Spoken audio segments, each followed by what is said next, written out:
কিন্তু মাছের ঝোল রান্না করার আগে একটা পেস্ট করে রেখেছিলাম, আদা রসুন পেঁয়াজ কাঁচা লঙ্কা আর গোলমরিচ। তারপর কড়াইতে তেলটাকে গরম করে নিয়ে একে একে আমি কিন্তু পেস্টটাকে দিয়ে দিলাম প্রথমে।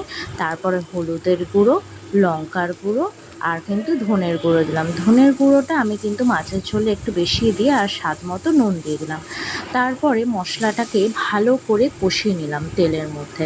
দেখো মশলার থেকে কিন্তু কাঁচা যে গন্ধটা সেটা চলে যাবে। তারপর সামান্য পরিমাণ জল দিয়ে কিন্তু কষালাম। মশলা থেকে তেল ছেড়ে এলে আমি কিন্তু পরিমাণ মতো জল দিয়ে দিলাম। এতে ঝোলটা হয়ে গেল আমার রেডি। পর আমি ভেজে রাখা মাছগুলোকে দিয়ে দিলাম একে একে।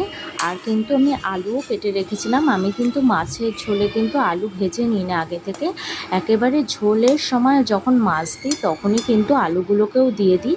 এভাবে 5-7 মিনিট ফুটিয়ে নিয়ে নামিয়ে নিলাম কাতলা মাছের ঝোল।